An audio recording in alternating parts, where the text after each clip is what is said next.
Hello बच्चों, कैसे हो? होप करता हूँ एकदम बढ़िया होगे। मैं भी एकदम अच्छा हूँ। आ गए हैं लेक्चर नंबर 7 लेके। किसका? समझ गया, motion in straight line. Motion in straight line, इससे पहले हम लोग 6 लेक्चर कर चुके हैं।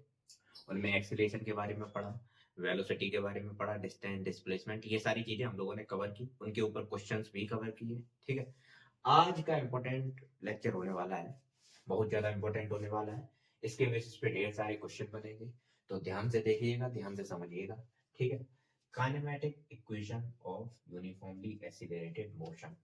काइनेमेटिक इक्वेशन, ये नाम कुछ सुना सुना नहीं लग रहा? नाइन्थ क्लास में आपने 3 इक्वेशन पढ़ी थी।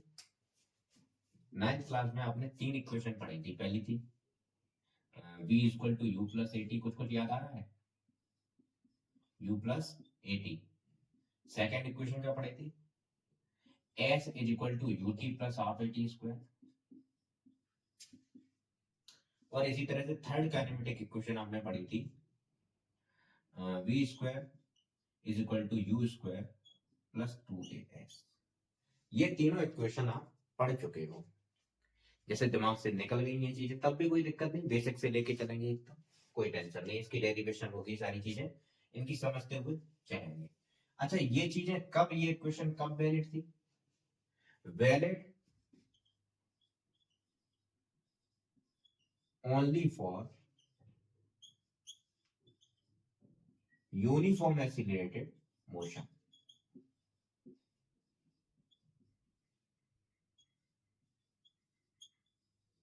ठीक, यानी कि जब यूनिफॉर्म एक्सीलरेशन होता है, ये चीजें तभी वैलिड है। ठीक है। यूनिफॉर्म एक्सीलरेशन होगा तभी आपकी तीनों की तीनों इक्वेशंस वैलिड होंगी। अगर यूनिफॉर्म एक्सीलरेशन नहीं होगा तो ये तीनों इक्वेशन आपकी वैलिड नहीं होगी। यूनिफॉर्म एक्सीलरेशन अगर नहीं पता है, अगर डिटेल में समझना है तो पीछे जाके समझ लो, लेक्चर इस पे हमने बनाया है। ठीक है। बाकी यूनिफॉर्म एक्सीलरेशन आपका होता है कांस्टेंट एक्सीलरेशन। ठीक है। कांस्टेंट एक्सीलरेशन मतलब जैसे अगर 2 मीटर पर सेकंड स्क्वायर है, तो बॉडी अगर मूव करती रहे तो 2 मीटर पर सेकंड स्क्वायर की स्पीड से ही करती रहे। जैसे कि पहले सेकंड में उसकी स्पीड मान लो 2 मीटर पर सेकंड है, दूसरे सेकंड में उसकी स्पीड 4 मीटर पर सेकंड हो जाएगी, तीसरे सेकंड में 6 मीटर पर सेकंड हो जाएगी। यानी कि एक कांस्टेंट रेट से ये कंटिन्यूअसली इंक्रीज कर रहा है। ऐसा नहीं है कि 2 के बाद सीधा आपका 5 हो गया, उसके बाद 6 हो गया, उसके बाद 8 हो गया, उसके बाद 10 हो गया, इस तरह से नहीं।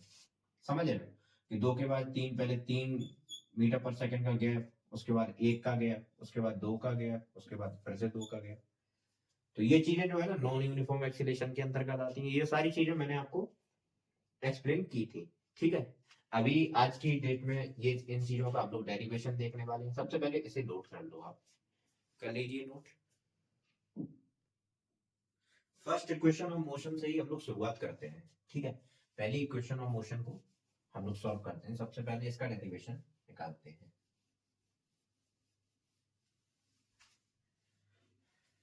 एक्सीलरेशन का फॉर्मूला बताइए जरा,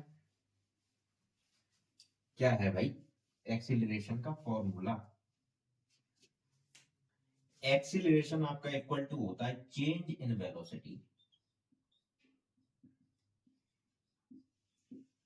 अपॉन टाइम टेकन। ठीक। Change in velocity upon time taken. Change in velocity मतलब v माइनस यू, यानी कि final velocity minus initial velocity, यही तो होता है आपका change in velocity. Change in displacement, final displacement minus initial displacement, ये आपका चेंज इन डिस्प्लेसमेंट के अंतर्गत आता है। और टाइम टेकन, मान लो आपने कोई भी टाइम रैंडमली टी ले लिया, कुछ भी टाइम है भाई, हमने टी मान लिया, जो टोटल टाइम लगा टी है। ठीक है। तो यहीं से आपकी पहली इक्वेशन बन के आ जाती है कि a इज इक्वल टू आपके पास है v minus u upon T. ठीक है। तो इसी की मदद से यहाँ पे आपका v minus u equal to आ जाता है ए टी के। ठीक। तो v इक्वल टू आपका हो जाता है u प्लस ए टी। ठीक है। ठीक है। क्वेश्चन के तौर पे अगर मैं इस पे क्वेश्चन कराना चाहूँ तो देख लो भाई।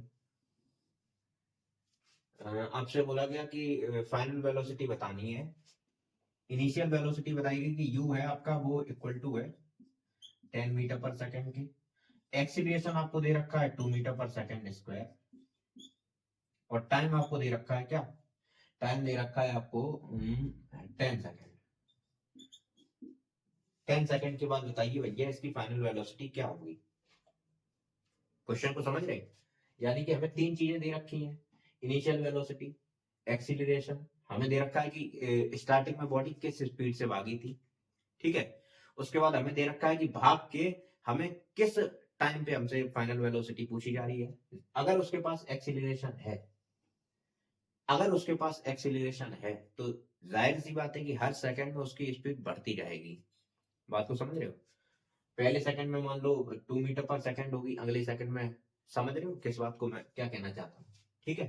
तो u is equal to 10 metre per second है, तो b is equal to u plus 80, ठीक। तो b is equal to u कितना है 10 प्लस 80 कितना है, a है आपका 2 और t कितना है 10। तो इस तरह से b आपका निकल के आ जाता है 10 प्लस 20 यानी कि 30 मीटर पर सेकेंड। अब ये अगर हम ध्यान से देखें तो ये 30 मीटर पर सेकेंड कैसे निकल के आया। इनिशियली आपकी बॉडी थी वो 10 मीटर पर सेकेंड पे भाग रही थी, ठीक है, और हमें बताया गया कि 2 मीटर पर सेकेंड की स्क्वायर की स्पीड से भागना है, ठीक है। तो इनिशियली 10 मीटर पर सेकेंड पे भाग रही थी, 0 सेकंड पे 10 मीटर पर सेकेंड होगी, पहले सेकंड पे 12 मीटर हो जाएंगे, 12 मीटर पर सेकेंड, अगले सेकंड पे 14 मीटर पर सेकेंड, ठीक है, तीसरे सेकंड पे, इसी तरह से कर करके 10वें सेकंड पे ऑन 10th सेकंड आपकी 30 मीटर पर सेकंड हो जाएगी। कब, 10th सेकंड। बात को समझ रहे हो, बताओ भाई, बात को समझ रहे हो या नहीं, समझ में आ रही है चीजें। इसी तरह से नोट कर लो भाई, इसे नोट कर लो, पहली इक्वेशन ये चीज जरूरी है, फर्स्ट इक्वेशन ऑफ मोशन।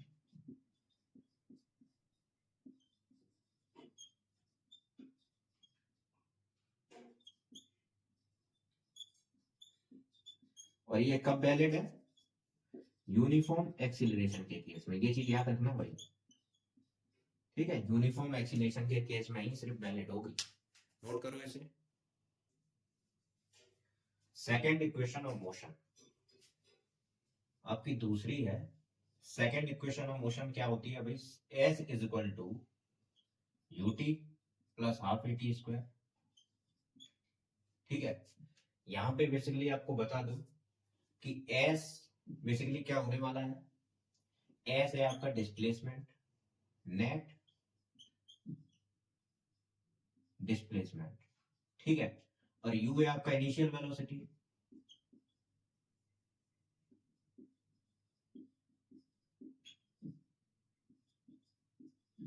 कहीं आप इस चीज को लेके कंफ्यूज तो नहीं हो कि यू और बी क्या है।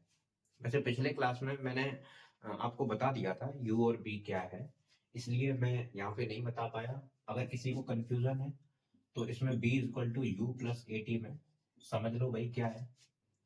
ये b आपका है फाइनल वेलोसिटी, ठीक है। अगर इन टर्म्स में आपको कोई दिक्कत आती है तो उनके लिए मैं फिर से बता देता हूँ, u है आपका इनिशियल वेलोसिटी,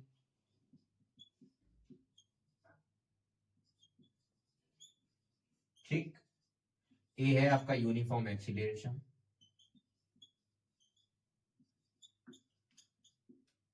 और t है आपका टाइम, ठीक, टोटल टाइम टेकन t है आपका, ठीक है। उसी तरह से चीजें यहाँ पे हैं, t आपका क्या है टाइम, ठीक, टोटल यात्रा के दौरान यानी कि एस डिस्प्लेसमेंट को कवर करने के लिए जो टाइम लगा वो टी, ठीक। तो ये चीज आपके सामने रखी हुई है। अच्छा मैं इसको बिगाड़ दूं, जिसने नोट कर लिया इसको बिगाड़ देता हूं मैं,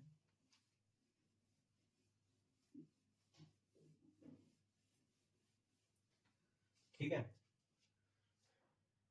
तो अच्छा मेरी एक बात समझिए आप गौर से, बात ये है कि एवरेज वेलोसिटी को ऐसे ही रिप्रेजेंट करते हैं, ये आपका एवरेज वेलोसिटी है।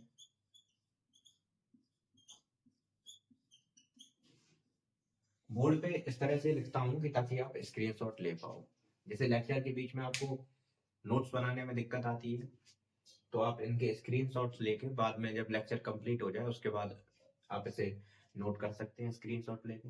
जैसे लेक्चर में आपको हिंड्रेंस नहीं चाहिए तो लास्ट में आप नोट कर लेना, लेकिन नोट्स बनाना सबसे ज्यादा जरूरी है।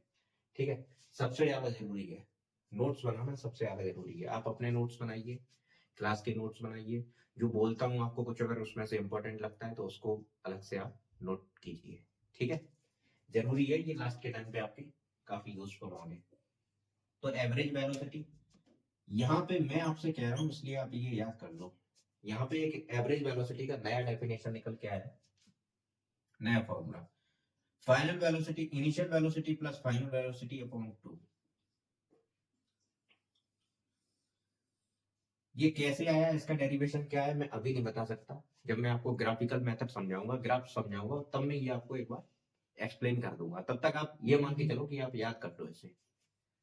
ठीक है, याद कर लो, वेरी इंपॉर्टेंट, ये बहुत इंपॉर्टेंट है, डबल स्टार लगा देता हूँ भाई, बहुत इंपॉर्टेंट है।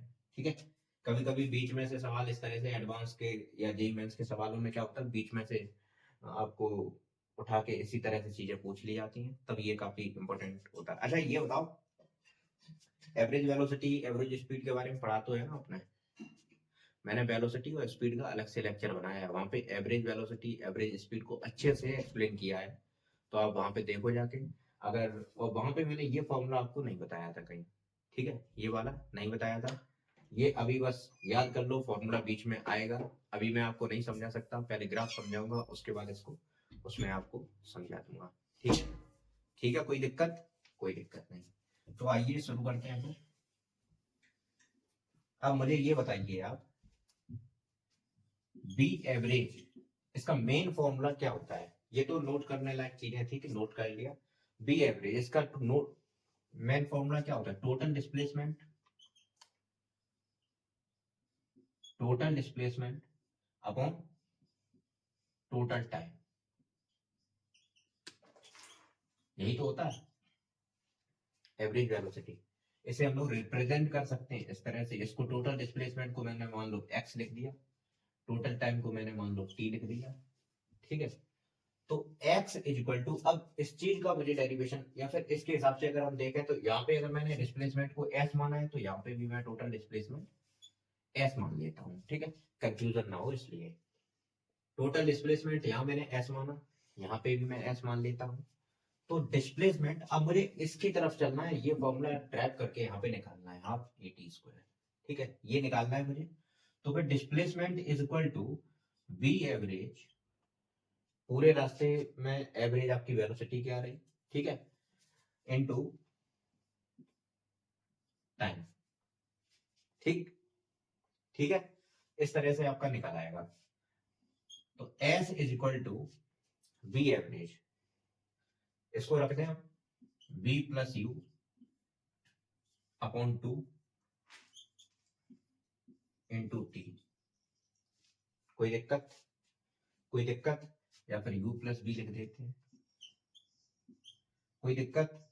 अब हमें पता है, हमें एक चीज पता है कि b इक्वल टू आपका होता है u प्लस ए टी। कोई समस्या? फर्स्ट इक्वेशन है भाई, फर्स्ट इक्वेशन, कोई दिक्कत? b equal to u plus a t, अभी पीछे पढ़ के आए, इस b की जगह हम ये रख देंगे, बात को समझ रहे? इस b की जगह हम इसको रख देंगे। उसके बाद अच्छा इसके आगे आप एक बार खुद से कीजिए, ये क्वेश्चन निकल के आ जाएगी, खुद से एक बार ट्राई कीजिए। कर लिया? अब करें आगे, s is equal to u plus, मैंने b की जगह पे यहाँ पे लिख दिया u प्लस ए टी। ठीक, और अपॉन में 2 था तो मैंने 2 रहने दिया, और बाकी इनटू में 2 था, t था तो मैंने t भी यहाँ पे लिख दिया। ठीक है, तो s इज इक्वल टू आपका हो जाएगा 2u, इसको एडिशन करेंगे 2u plus a T upon 2, इसके साथ में यहाँ पे मल्टीप्लाई में t। ठीक है, मल्टीप्लाई में t है, ये अपॉन में 2 है, तो मैंने ये किया क्या, कि मैंने 2 को दोनों के साथ डिस्ट्रीब्यूट कर दिया, 2 2, कुछ बदलने वाला तो है नहीं, कुछ बदल गया क्या इससे? कुछ नहीं बदला, यहाँ पे 2 से 2 कट गया, इस t को मैंने अंदर मल्टीप्लाई किया, जब इस t को मैं अंदर मल्टीप्लाई करूंगा तो ये आपका निकल के आ जाएगा ut, इस t को मैंने एक बार इसके साथ मल्टीप्लाई किया, ये हो गया आपका ut, इस t को एक बार मैंने इसके साथ मल्टीप्लाई किया, तो यहाँ पे ये देखो 1/2 है, तो 1/2 मैंने 1/2 लिख दिया, ठीक है, 1/2 है तो मैंने 1/2 लिख दिया, और a लिखा हुआ है तो मैंने a लिख दिया, और t इंटू टी आपका टोटल कितना हो जाएगा, टी स्क्वायर। तो ओवरऑल आपका फॉर्मूला क्या निकल के आ गया, यहाँ लिख दूं, इस फॉर्मूले को मैं यहाँ लिख देता हूं, देखो भाई, s is equal to u t plus half a t square. निकल आया? बोलो भाई, निकल आया कि नहीं, हाँ कि ना? ठीक है, चलो इसे नोट कर लो, नोट कर लो जल्दी से, सब चीजें ओके हैं, बोलो भाई। अब थर्ड इक्वेशन समझो, थर्ड इक्वेशन क्या है आपकी, b square is equal to u square plus 2as, कोई दिक्कत? B square is equal to u square plus 2as, ये आपकी थर्ड इक्वेशन है, इसे नोट करो भाई, कर लिया? इसको एक बार खुद से ट्राई करो। अच्छा ये बताओ, पहली इक्वेशन पता है आपको, b is equal to u plus a t, ठीक, यानी कि ये किससे निकल के आ रही थी हमारी, ये बताओ कि ये is equal to v minus u upon t, ये चीज तो पता है आपको, कोई दिक्कत? a is equal to v minus u upon t, इसी से तो निकल के आए थे। इस बार मैंने किया क्या कि ये a, इन दोनों की जगह को मैंने एक्सचेंज कर दिया, यहां से निकाला मैंने t is equal to v minus u upon a, बस इतना ही करना था आपको, थर्ड इक्वेशन के लिए इतना ही करना था। और सेकेंड इक्वेशन आपको पता होगी, s is equal to u t, अभी पीछे करवाई थी, plus half a t square, ठीक, ये पता है आपको, बोलो भाई ये पता है, s is equal to u t plus half a t square, ठीक, कुछ नहीं करना है, इस t की वैल्यू को इसमें इन दोनों t में रखना है, बस हो गया आपका काम। s is equal to u into v minus u upon a, v minus u upon a t की जगह पे, plus half a into v minus u upon v minus u upon a का होल स्क्वायर। कोई दिक्कत?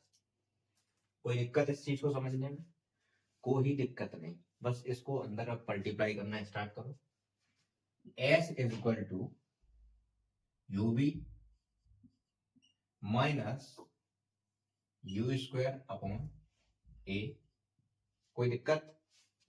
U b minus u square upon a plus 1/2 a, अच्छा ये दिख रहा है v माइनस यू का होल स्क्वायर, ये क्या हो जाएगा, v माइनस यू का whole square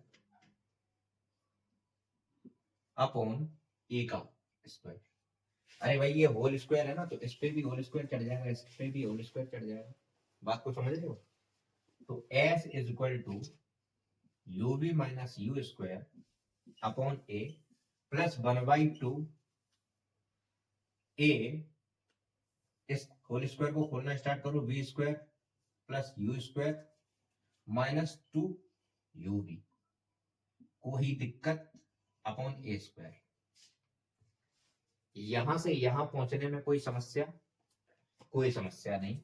s is equal to u v minus u square upon a plus, अब ये मैंने क्या किया कि a से a को काट दिया, ये a था ना, यहां से एक a को काट दिया, तो नीचे ओवरऑल कितना a बचेगा, एक a आपके पास बचेगा, ठीक, आपके पास एक a बचेगा।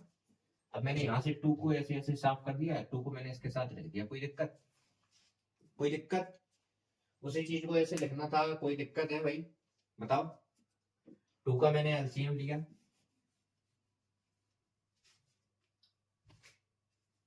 यहाँ s is equal to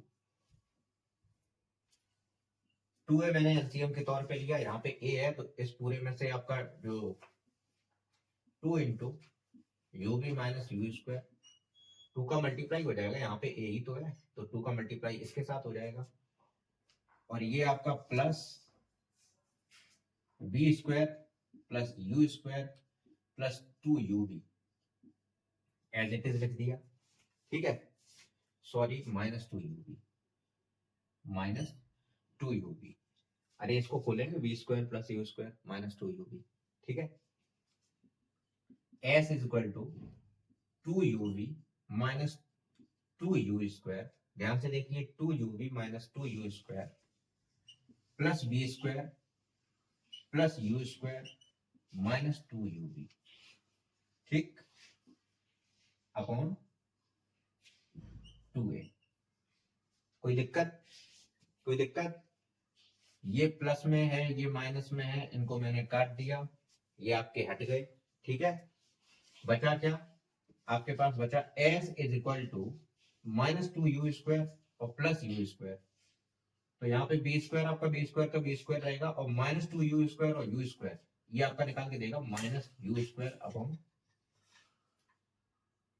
2a। अब इक्वेशन बनती हुई दिखाई दे रही होगी आपको, दिख रही है नहीं, बोलो भाई। अब मैं एक काम करता हूं, यहां पे बना देता हूं, अब यहाँ पे 2a है, इस 2a को मैंने इसके साथ मल्टीप्लाई किया, तो ये आपका हो जाएगा v square minus u square is equal to 2as। कोई समस्या, ये 2a को मैंने s के साथ मल्टीप्लाई कर दिया, कोई दिक्कत है, तो यहीं से आपकी निकल के आ गई v square is equal to u square plus 2as, और ये रही आपकी थर्ड इक्वेशन।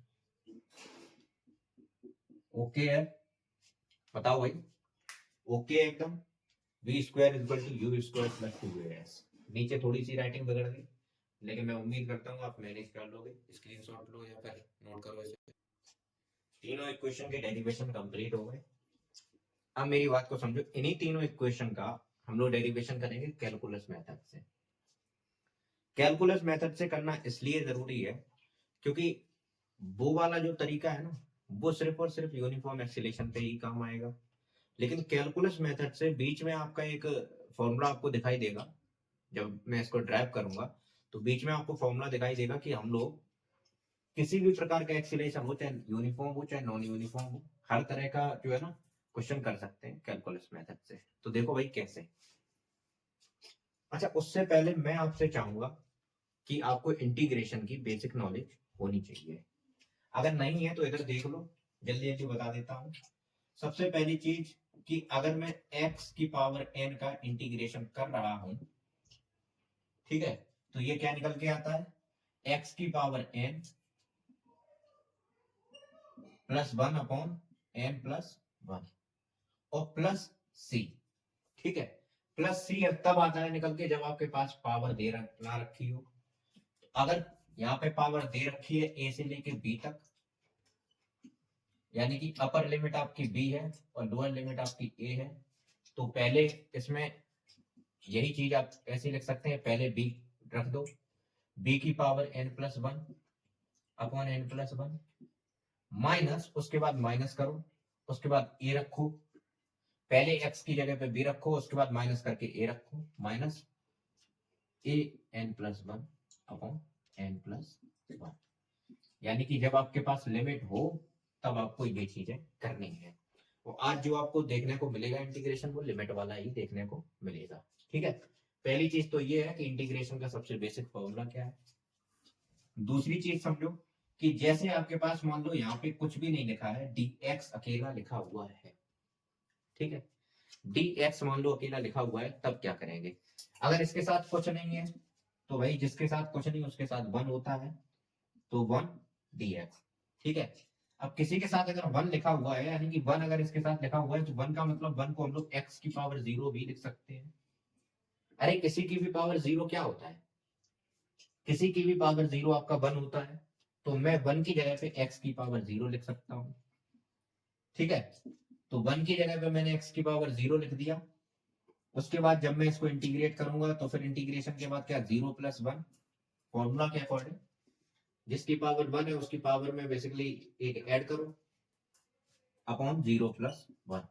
यानी कि अगर आपका ये x निकल के आ गया, अगर आपका अकेला dx लिखा हुआ है, अगर इंटीग्रेशन ऑफ dx इस तरह से चीज लिखी हुई है तो वो आपका x ही निकल के आ जाएगा डायरेक्टली। और मान लो इस तरह से आपका इंटीग्रेशन ऑफ dv लिखा हुआ है तो ये आपका ओवरऑल v निकाल के दे देगा। ठीक है, इंटीग्रेशन ऑफ dt लिखा हुआ है तो ये आपका क्या निकाल के दे देगा, ये आपका t निकाल के दे देगा। समझ रहे?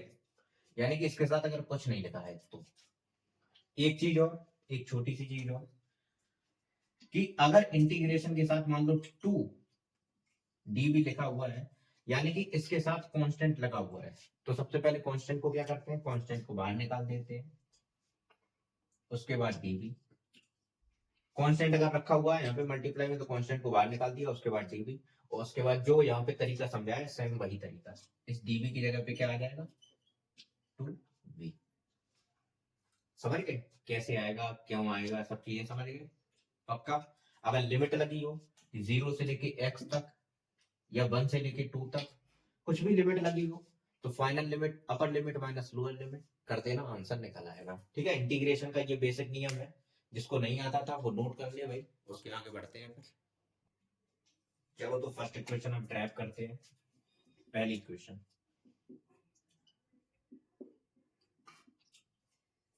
ठीक है, first equation basically a is equal to, मुझे बता दीजिए dv अपॉन dt होता है, हाँ कि ना।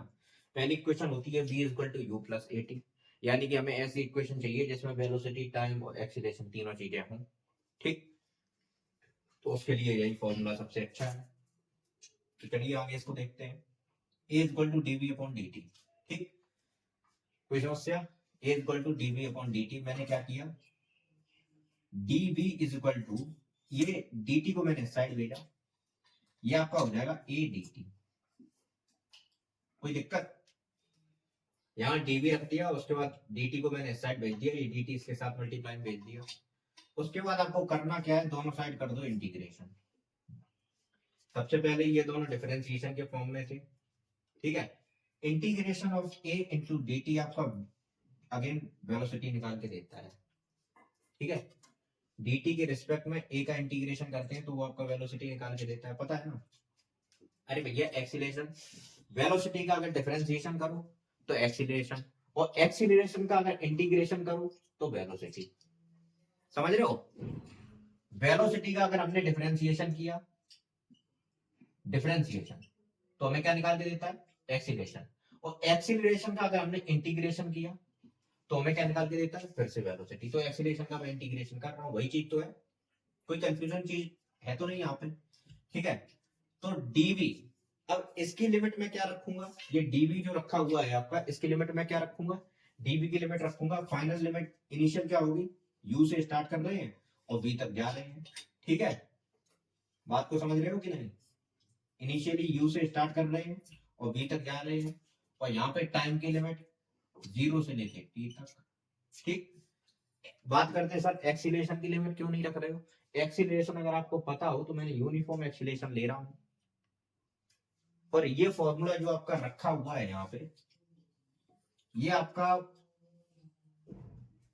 हर जगह यूनिवर्सल वैलिड है। यूनिवर्सल वैलिड में काहे लिख रहा हूं वो समझो, यानी कि एक्सीलरेशन चाहे आपका यूनिफॉर्म हो चाहे नॉन यूनिफॉर्म हो, ये हर जगह पे आपका वैलिड होगा ये वाला फॉर्मूला। अगर मान लो एक्सीलरेशन आपका नॉन यूनिफॉर्म है, यानी कि acceleration 2t square plus 3t, इस तरह से कुछ है, टाइम पे डिपेंडेंट है, तो यहाँ पे रखिए, इंटीग्रेट कीजिए, आंसर निकालिए।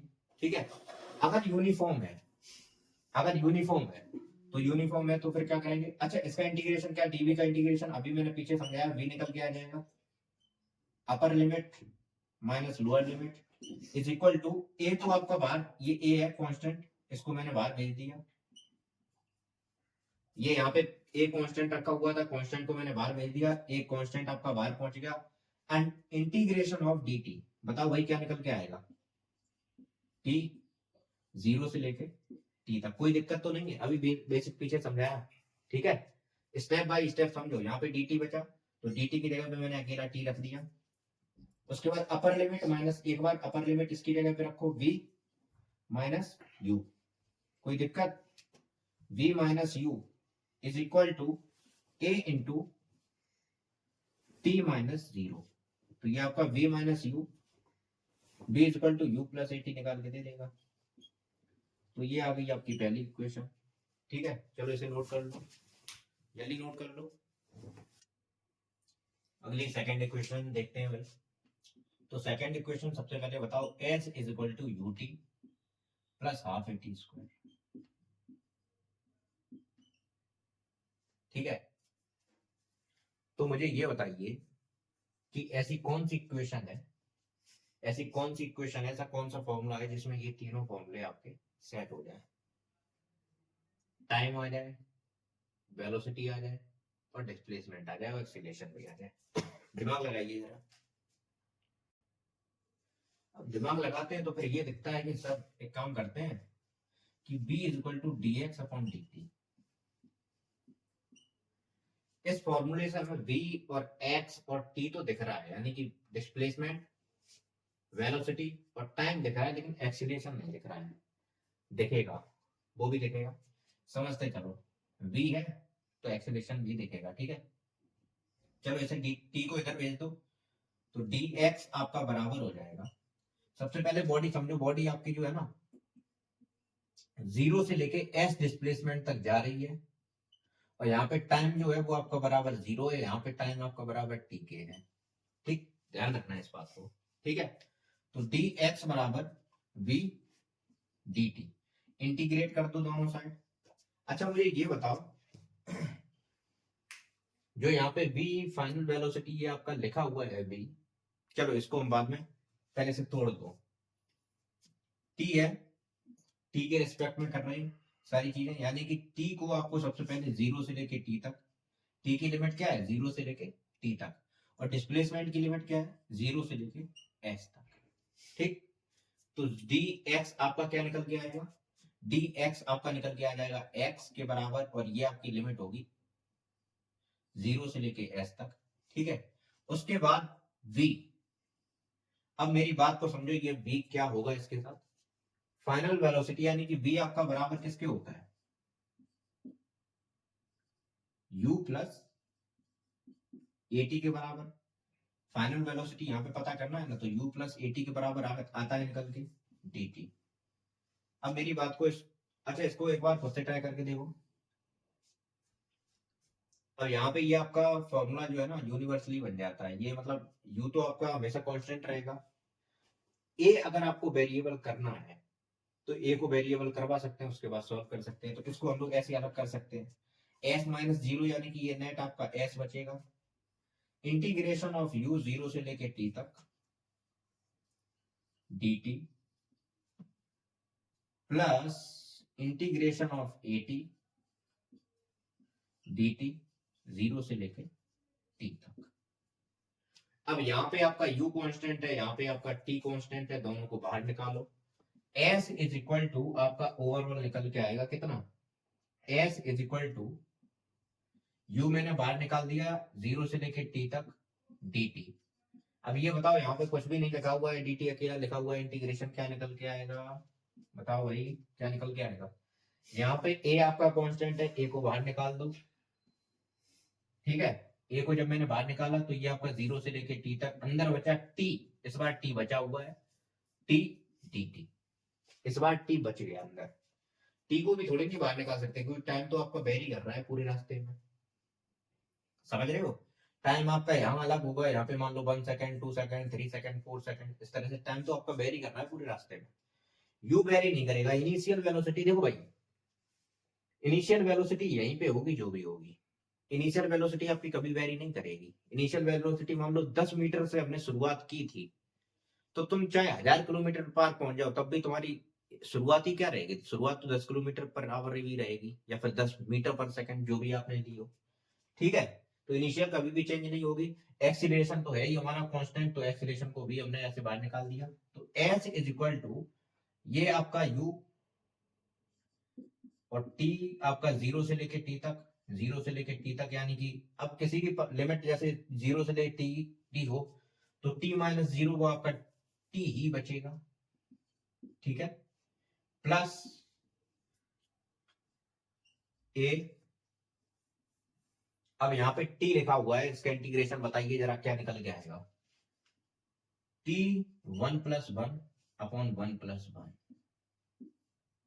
कोई दिक्कत, और 0 से लेके टी तक, यानी कि s is equal to u t plus a, और ये हो जाएगा आपका टी स्क्वायर बाई 2,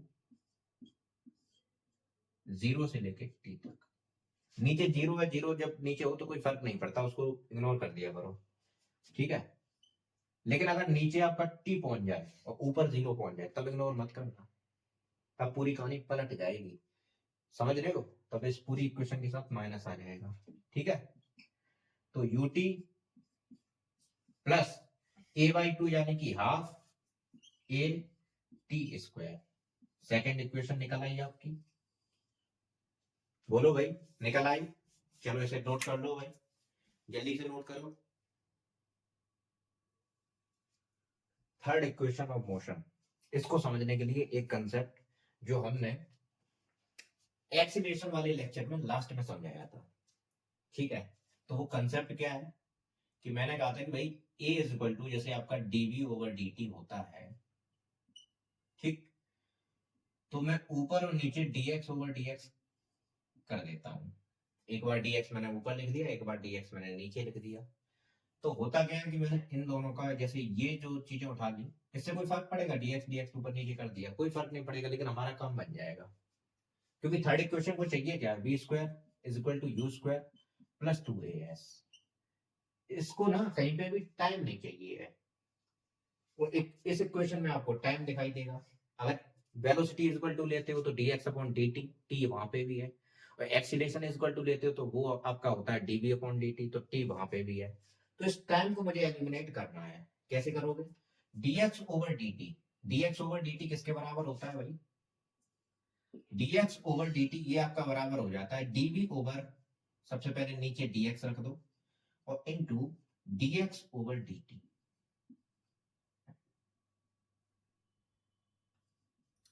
यही चीज आप v के बराबर कर सकते हो।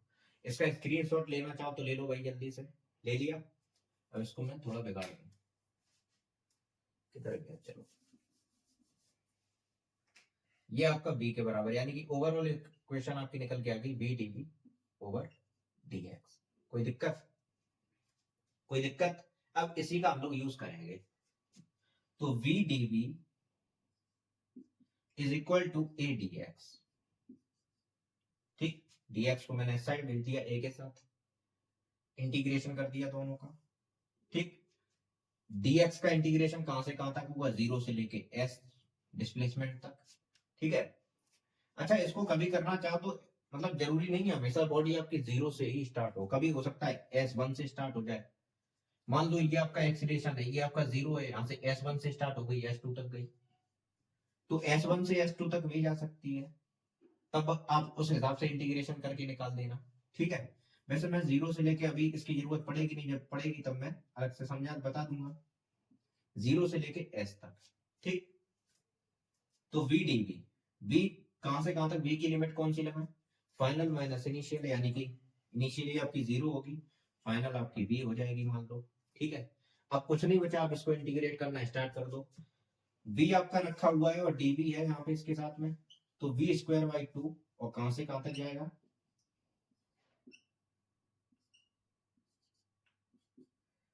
फाइनल अपर लिमिट माइनस लोअर लिमिट, ठीक है, इज इक्वल टू, ये आपका एक्सीलरेशन, ये तो आपका ए तो कांस्टेंट है, बाहर निकाल दिया मैंने। अब अंदर बचा आपका ए, जब कांस्टेंट था तो मैंने जब बाहर निकाल दिया, अंदर बचा dx, यानी कि ओवरऑल आपका x बचेगा, और उसकी भी लिमिट कहां से कहां तक, 0 से लेके s तक। बात को समझ गए, समझ गए बात को, पक्का।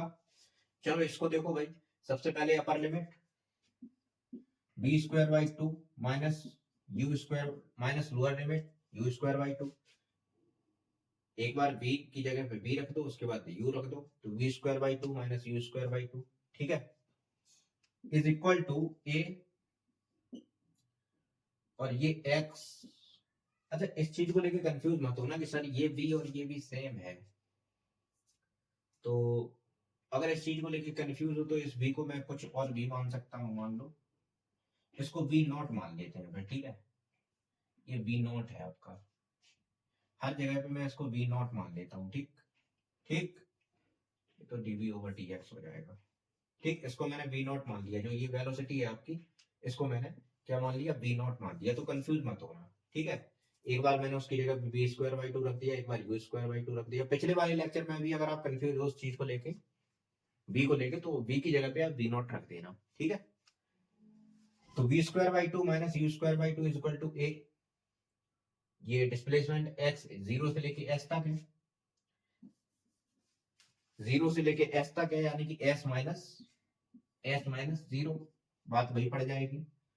तो v square minus u square upon two is equal to a s, v square minus u square is equal to two a s, यानी कि यहीं से आपका थर्ड इक्वेशन निकल के आ जाएगी, बी स्क्वायर बराबर you square plus two a S.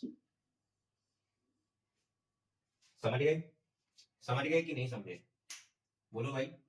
चलो इसे नोट कर लो, जल्दी से नोट कर लो, समझे बात को। अब अगले लेक्चर में, इसके बाद वाले लेक्चर में हम लोग लेके आएंगे इसके अच्छे अच्छे क्वेश्चंस। एक टॉपिक खत्म हो जाए उसके बाद उसके अच्छे अच्छे क्वेश्चंस करो, उसके बाद अगली क्लास में फिर से अच्छे अच्छे क्वेश्चन, टॉपिक खत्म करो, क्वेश्चन खत्म करो, इस तरह से चीजें। अच्छा एक चीज और बची है, s n formula, s n, ये क्या होता है, कैसे होता है, उसको समझो। इसका मतलब होता है displacement in last second, displacement in last second, ठीक, डिस्प्लेसमेंट इन लास्ट सेकेंड, ये कैसे निकल के आएगा। मान लो किसी ऑब्जेक्ट ने यहां से लेके यहां तक डिस्प्लेसमेंट कवर किया, टोटल डिस्प्लेसमेंट जो है वो आपका एस है, ठीक, और इसे कवर करने में जो टाइम लगा, इसे कवर करने में जो टाइम लगा वो टी इज इक्वल टू मान लो एन लगा, ठीक, t is equal to n लगा, और यहां से लेके यहां तक जो डिस्प्लेसमेंट है वो मान लो कुछ भी है आपका, रैंडमली एस एन है, या मान लो एस एस डैश है, यहां से लेके यहां तक का डिस्प्लेसमेंट, ठीक। और टाइम की बात करें तो टाइम इज इक्वल टू है आपका एन माइनस वन, यानी कि अगर इसको कवर, पूरे को कवर करने में आपका 5 सेकेंड लगा, तो इसको कवर करने में, एस नॉट को कवर करने में आपका जो टाइम लगेगा वो 4 सेकेंड लगेगा। तो वो आपसे पूछेगा कि भैया 4 और 5 सेकेंड के बीच में उसने कितना डिस्प्लेसमेंट कवर किया, इसी डिस्प्लेसमेंट को कहते हैं एस एन, ठीक है। Displacement in the nth second, यानी कि लास्ट सेकेंड में डिस्प्लेसमेंट होता है, ये लास्ट सेकेंड का डिस्प्लेसमेंट जो है ना, इसको मैं आपको देना चाहता हूं होमवर्क में, खुद से ट्राई करना। सबसे पहले तो अरे भाई फॉर्मूला लगाना इसमें, s is equal to u t plus half a t square, ठीक। एक बार एन इज इक्वल टू, इसमें एन इज इक्वल टू क्या रखना, n is equal to t is equal to, एक बार इसमें एन रख देना, ठीक, और एक बार t is equal to n minus one रख देना, ठीक। T is equal to n रख दोगे यानी कि पूरा डिस्प्लेसमेंट निकल आएगा, और एन माइनस वन रख दोगे यानी कि इतना डिस्प्लेसमेंट निकल आएगा, और पूरे में से एन माइनस वन वाले को माइनस कर देना, आपका आंसर निकल के आ जाएगा, फॉर्मूला निकल के आ जाएगा, ठीक है। तो मैं इसका जो असली डेरिवेशन है वो अगले लेक्चर में समझाऊंगा, क्वेश्चंस आएंगे उनके साथ, ये इस तरह से आप क्वेश्चंस की तरह, ये इसे क्वेश्चन की तरह ले सकते हो और सॉल्व करके लाना अच्छे से, ठीक है। होप करता हूँ लेक्चर आपको समझ में आया होगा, पढ़ाई करते रहो, बेस्ट ऑफ लक।